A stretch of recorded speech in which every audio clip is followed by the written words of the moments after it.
moisson est grande, mais il y a peu d'ouvriers. Priez le maître de la maison afin qu'il puisse envoyer des ouvriers dans sa moisson. Amen. Et même dans sa maison. On va aller rapidement dans le texte de Exode chapitre 18, verset 20. Exode 18, verset 20. Exode 18, à partir de son verset 20. Nous parlons sur le grand thème. Nous sommes sur un grand séminaire. Nous avons commencé ce séminaire-là avec mon frère, le prophète Ferdinand Canet, et nous avons parlé un peu sur le thème. C'est quel thème? La moisson était grande, mais il y a peu d'ouvriers. Voilà. La moisson est grande et il y a peu d'ouvriers. Amen. Nous sommes sur ce grand séminaire pendant plus de 2 semaines afin de comprendre quelque chose de très fort et de très puissant. Amen. Nous avons compris une première partie le dimanche passé, le dimanche passé, et le dimanche passé, le pasteur Mézal nous a enseigné encore sur ce grand thème. Et ce dimanche encore, nous voulons aborder et entrer dans ce grand thème-là. Amen. Nous voulons continuer pour comprendre pourquoi Dieu nous dit la moisson est grande et il y a peu d'ouvriers. Pourquoi il y a peu d'ouvriers dans la moisson du Seigneur. Nous voulons comprendre ceci. Amen. Afin de comprendre les éléments qui nous permettront de pouvoir transcender et de pouvoir changer notre atmosphère et passer à un autre niveau de notre vie. Vous savez, pendant beaucoup de temps et pendant beaucoup de moments où j'étais en Côte d'Ivoire pour cet événement heureux qui est le mariage, l'Esprit de Dieu a pris le temps de pouvoir m'enseigner sur la moisson. L'Esprit de Dieu a pris le temps de pouvoir me faire comprendre qu'il y a une grande moisson, mais le problème c'est qu'il y a peu d'ouvriers. Et le Seigneur a pris le temps de pouvoir me faire comprendre qu'il faut des ouvriers pour sa moisson. Voilà pourquoi touche ton voisin dans le blanc des yeux. Dis voisin, il faut des ouvriers. Non, pas bien ton voisin, dis-lui, il faut des ouvriers. Et même pendant la lune de miel et tout ça, l'Éternel était en train de parler, dit Seigneur, ici on ne parle pas beaucoup. Alléluia. Et donc pendant que j'étais en train de festoyer et tout ça, l'Esprit de Dieu me parlait sur ceci. La moisson est grande. Il y a peu d'ouvriers. Il dit Seigneur, il y a une qui vient à peine d'arriver, elle est auprès de moi. Il dit la moisson est grande. Il n'y a pas beaucoup d'ouvriers. Amen. Alléluia. Et j'aimerais t'expliquer ceci. J'aimerais que tu puisses écouter vraiment avec une oreille très attentive afin de comprendre ce message. J'aimerais que tu comprennes vraiment ce message. C'est un message d'actualité. Il y a de cela 2 jours, j'ai eu une vision et dans la vision, je me suis retrouvé comme en Russie. Et j'avais partagé ceci sur les réseaux. Et j'ai vu comme un missile qui était tourné vers l'Europe, précisément vers la France. Et ce missile-là était l'assemblage de 2 nations, la Russie et la Corée du Nord. Et j'ai vu ce missile-là qui était tourné vers la France. Et j'ai vu un groupuscule de personnes qui disaient non, ne tournez pas ça vers la France et vers l'Europe. Ils disent non, on va tourner ça vers eux. Et je me suis réveillé de cette vision et Dieu m'a dit, prie et intercède pour le monde. Parce que le diable cherche à détruire. Et je me suis rendu compte que le diable cherche à vraiment déstabiliser les nations. Et peu de temps après, on nous a dit qu'il y avait comme un attentat qui s'est manifesté à Moscou, où il y a eu plus de 93 morts. Qui a entendu quelque chose comme ça? Et j'avais parlé de cela 2 jours avant sur les réseaux sociaux. Amen. Et l'Esprit de Dieu veut nous faire comprendre que le monde dans lequel nous sommes est sur le point de dégringoler peu à peu. Ce n'est pas encore la fin, n'aie pas peur. Mais le monde va commencer à dégringoler peu à peu avec beaucoup de catastrophes naturelles, avec beaucoup de situations, avec beaucoup de problèmes. Et les païens et les personnes qui n'ont pas encore véritablement donné leur vie à Christ vont commencer à partir sans que toi tu ne puisses te parler de Jésus. Tout le fait que Dieu nous fait comprendre qu'il y a une grande moisson, mais malheureusement il y a peu d'ouvriers. Il y a peu de personnes qui vont pour gagner des âmes. Il y a peu de personnes qui vont pour chercher et pour trouver. Pourquoi? Parce que beaucoup d'entre nous sommes fixés sur nos maisons, nos voitures, nos appartements, nos belles, et nous sommes focalisés sur ces choses, sans savoir qu'en réalité, toutes ces choses doivent contribuer pour la grande moisson. Nous sommes en train de festoyer aujourd'hui un mariage et tout ça, mais vous allez vous rendre compte que dans l'esprit des personnes qui sont mariées, en réalité, ce n'est pas de pouvoir faire ce voyez. En réalité, c'est une connexion divine pour gagner le maximum de personnes à Christ. Alors, beaucoup de personnes se marient, et lorsqu'ils se marient, ils se disent en réalité qu'ils sortent de péché. Ils se disent en réalité qu'il ne va plus forniquer, il ne sera plus dans la masturbation et dans la publicité. Beaucoup de personnes, lorsqu'ils se marient, se disent que Dieu m'a fait la grâce, j'ai eu l'époux de ma vie, j'ai eu la femme de ma destinée, afin de pouvoir faire des projets. Mais ils oublient qu'en réalité, le mariage est un plan divin, afin de pouvoir accomplir le projet de Dieu sur ta destinée. Alléluia. Alors, lorsque tu fais des projets, tu fais des plans, il faut que toi et moi nous puissions savoir que la moisson est très grande, mais il y a peu d'ouvriers. Et beaucoup d'entre nous, notre vie est complètement détruite parce que simplement nous ne sommes pas des ouvriers du Seigneur. Notre cœur n'est pas attaché à gagner des âmes. Notre cœur n'est pas d'aller sauver des frères et des sœurs. Souvent nous voyons des personnes qui sont dans des difficultés, nous sommes prêts à les laisser, à les abandonner. Qui fait en sorte que même ton propre fils n'est pas chrétien. Même ta fille, elle ne croit pas en Jésus. Et tu ne peux rien faire par rapport à cela. Pourquoi? Parce que tu n'es pas un ouvrier. Et ce matin ou cet après-midi, l'Esprit de Dieu aimerait nous interpeller pour nous faire comprendre que le monde est en train de dégringoler. Le monde est en train de dégringoler. Et Dieu compte sur toi. Tu es un ouvrier du Seigneur. Quelqu'un dira, mais Jésus-Christ nous a dit qu'il viendra il y a très longtemps, il n'est pas encore venu. Donc on a encore des années. C'est vrai. Mais la vie de l'homme, il est chargé à l'homme de mourir une seule fois. Après quoi vient le jugement dernier. Donc ça veut dire que si quelqu'un décède aujourd'hui, c'est fini pour lui. Il n'y a plus d'espérance. L'espérance est pour le vivant. Mais celui qui est mort, il n'y a plus d'espérance. Parce que le purgatoire n'existe pas. Donc si quelqu'un, peut-être que Christ n'est pas revenu avec le cheval blanc. Mais si quelqu'un décède aujourd'hui, Christ est venu pour lui. Il n'y a plus d'espérance pour lui. On ne peut pas aller prier les saints pour dire les saints ont été sauvés. C'est fini. Alléluia.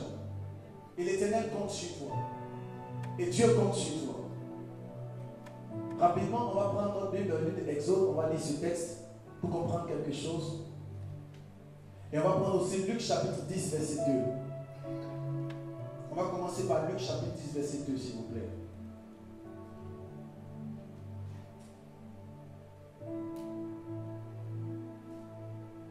Luc 10, verset 2. Qu'est-ce que la Bible dit là-bas? Ensuite, Exode 18, verset 20. Vas-y. Je lis au nom de Jésus. Luc, verset 2. Luc chapitre 10, verset 2. Luc 10, verset 2. Vas-y. Qu'est-ce que la Bible nous dit? Vous y êtes? Regarde ton voisin. Il leur dit. Dis-lui, il n'est pas sérieux. Il leur dit, la moisson est grande. Donc, il leur dit, c'est Jésus qui parle. Il leur dit, la moisson est grande. Mais il y a peu d'ouvriers. Mais il y a peu d'ouvriers. Et du fait qu'il y a peu d'ouvriers, qu'est-ce qu'on doit faire? Priez donc le maître de la moisson. On doit prier Dieu. D'envoyer des ouvriers dans sa moisson. Afin qu'il puisse nous envoyer des ouvriers dans sa moisson. Verset 3. Partez. Voici. Oui. Je vous envoie comme des agneaux au milieu des loups. Donc ça veut dire que la situation pour aller gagner des âmes n'est pas facile. Tu es un agneau, mais il t'envoie parmi les loups. Mais beaucoup d'entre nous, comme Dieu nous envoie comme des agneaux parmi les loups, on refuse de partir. Parce qu'ils se disent en eux-mêmes, les loups vont nous manger. Mais c'est la vérité, c'est ce que Dieu a dit. Il dit, tu es un agneau. Mais les personnes que tu pars gagner, ce sont des loups. C'est la prophétie de Dieu. Donc Dieu t'a déjà dit que pour aller gagner des âmes, ça sera difficile. Pour être un bon ouvrier, ça sera difficile. Mais Dieu te dit, partez. Il dit quoi? Partez, voici. Je vous envoie comme des agneaux, mais au milieu des loups. Regarde ton voisin, dis-lui que le loup, là, sa nourriture, c'est l'agneau. Dis ça à ton voisin, s'il te plaît. Alléluia. La nourriture du loup, ce sont les agneaux. La nourriture du loup, ce sont les... Oui. Mais pourquoi Dieu ne nous envoie pas comme des lions au milieu des loups? Pour que nous aussi on puisse aller dévorer les loups. Mais il t'envoie comme un agneau au milieu des loups. Donc il t'envoie comme un faible, mais au milieu des personnes qui sont fortes. C'est le projet de Dieu. Et c'est comme ça que Dieu fonctionne. Exode 18, verset 20. Vous y êtes?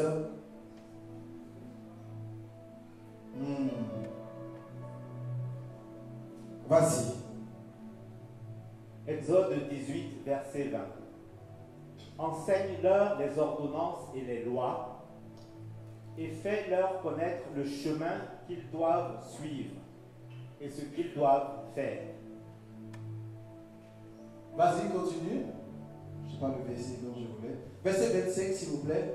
Choisis parmi tout le peuple des hommes capables parmi tout Israël.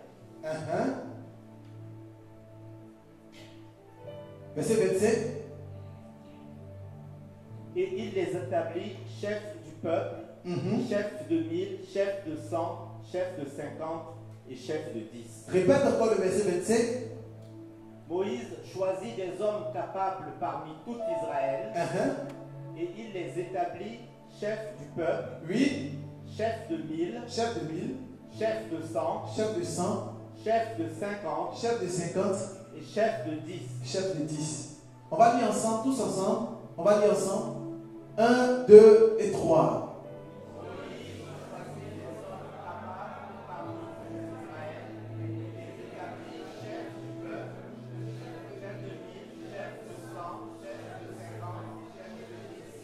Amen.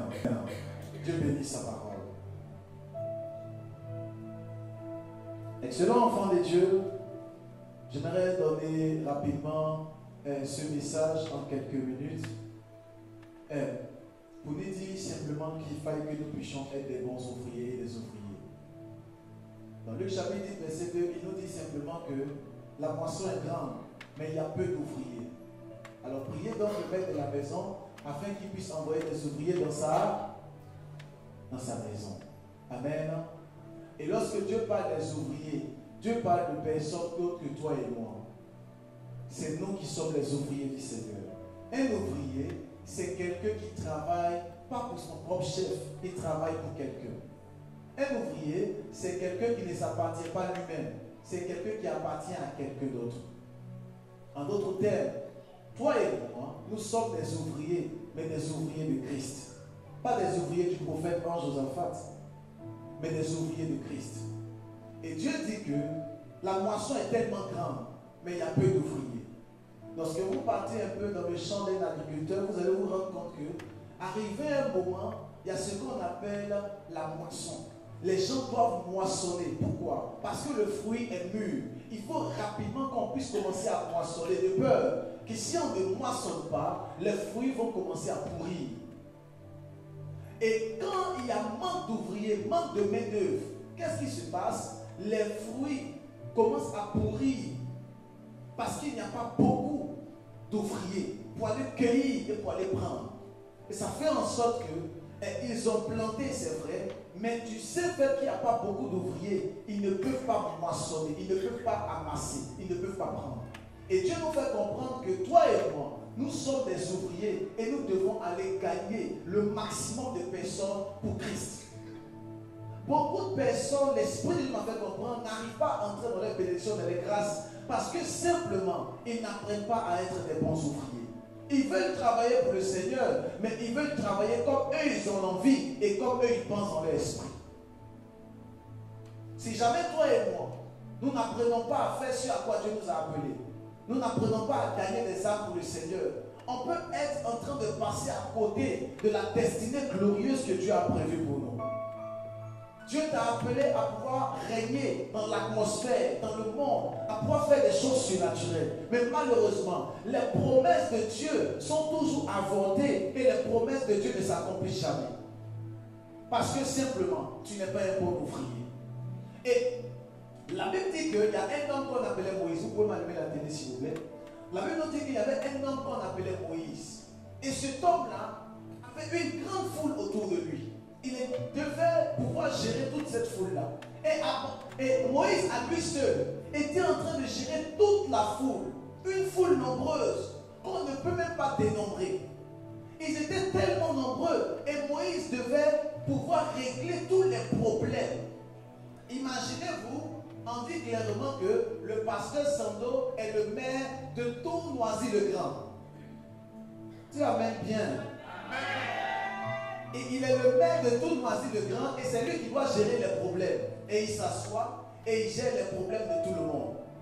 Arrivé un moment, son beau-père, qu'on appelle Jéthro, est venu dire à Moïse, mais tu ne peux pas traiter le peuple comme cela. Dans la mesure où ils ont vraiment des difficultés, mais toi seul, tu ne peux pas régler toutes les difficultés parce que toi, tu es un homme, tu vas t'épuiser. Tu es en toi, mais tu vas t'épuiser. Alors Moïse était obligé d'avoir des ouvriers pour la maison de l'Éternel.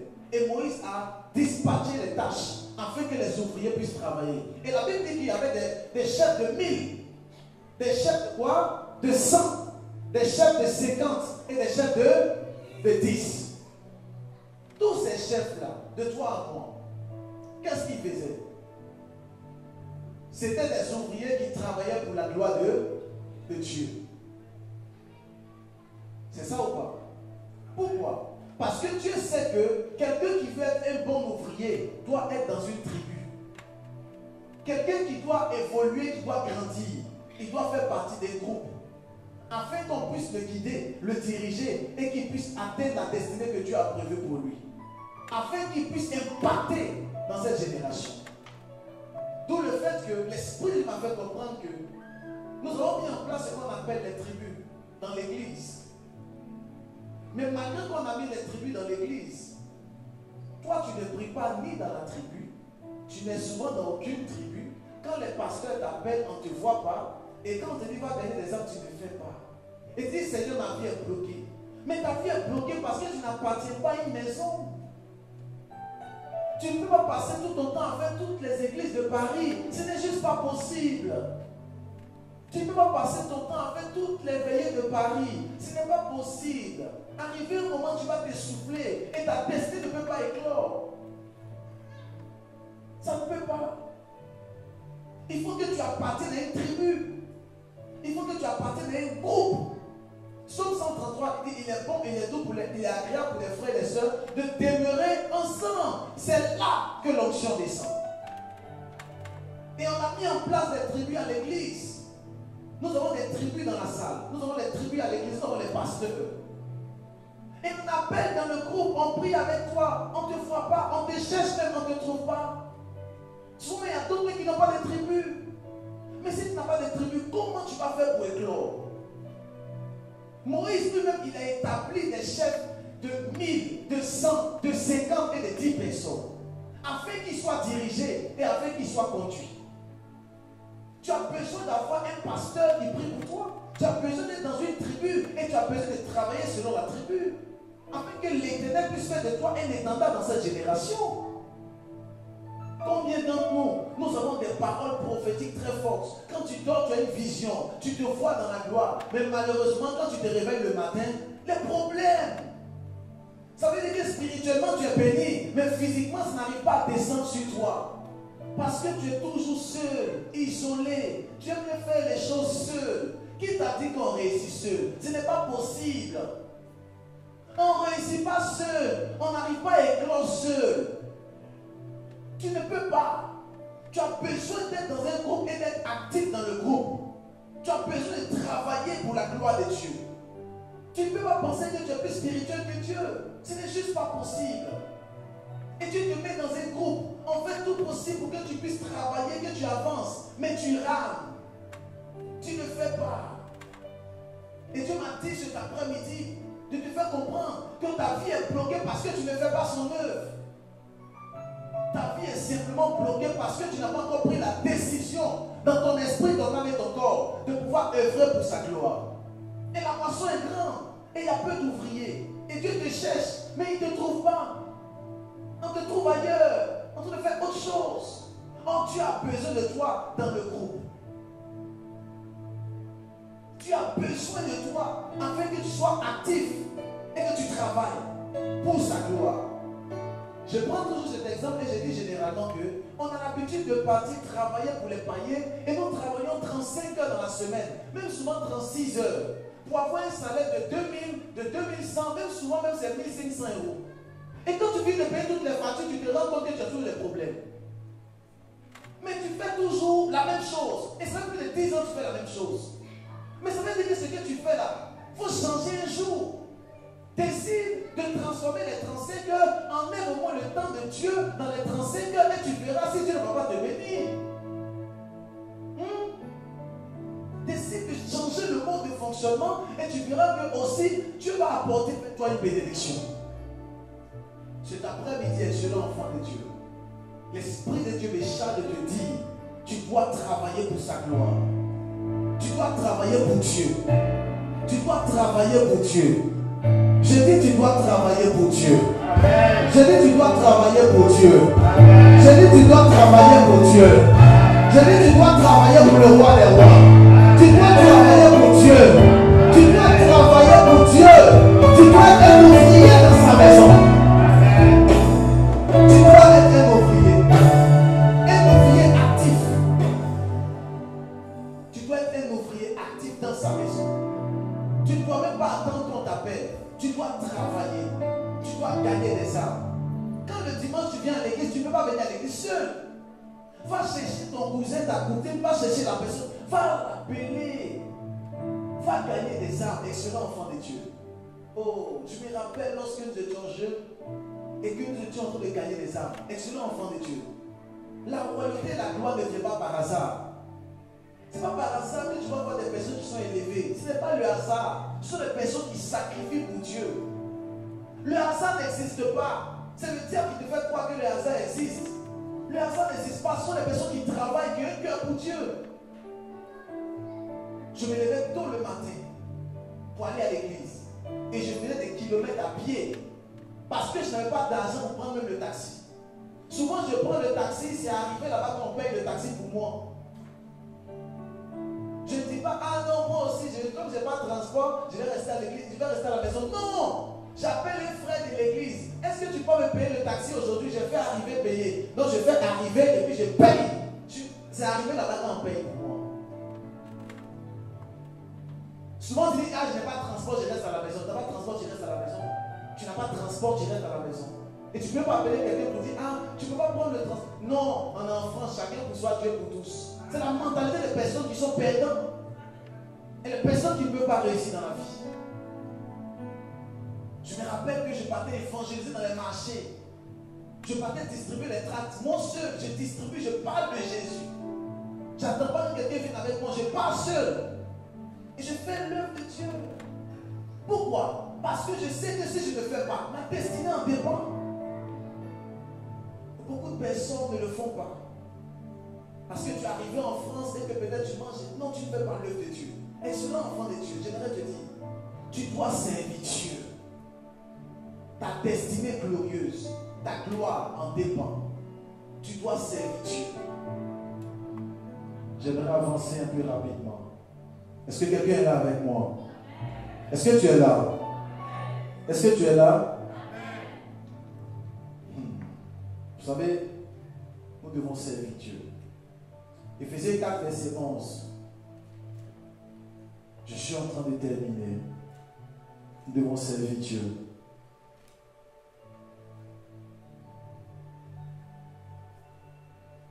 Tu ne peux pas continuer à être un électron libre, ce n'est pas possible.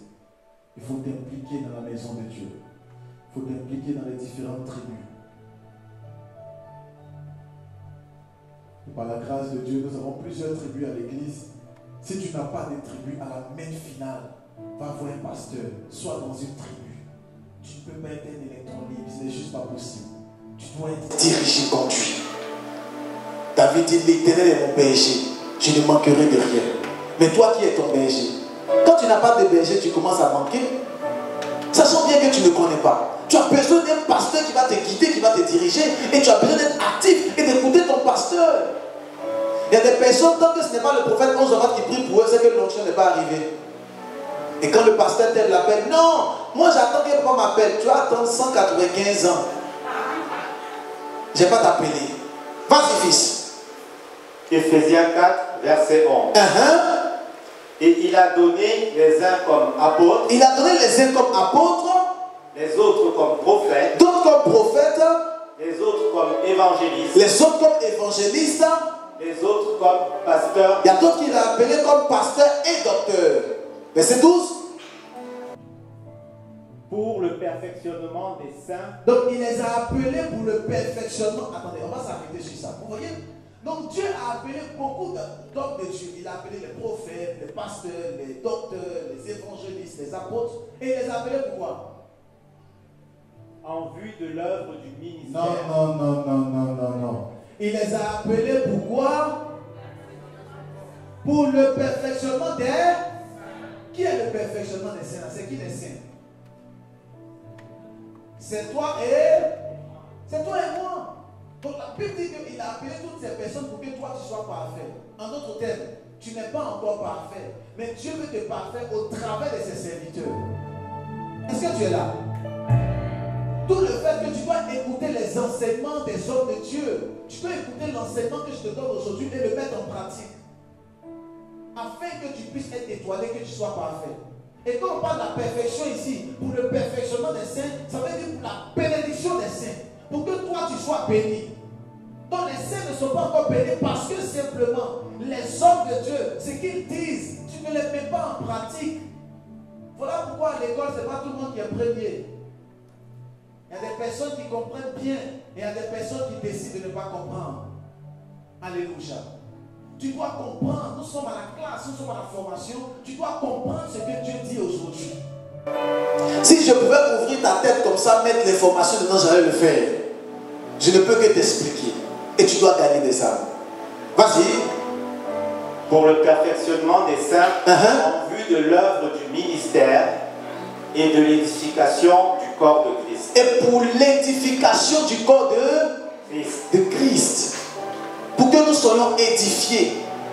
Mais ce sur quoi j'aimerais m'appuyer, autant pour moi, cet après-midi, c'est pour le perfectionnement. Dis à ton voisin, je dois être parfait.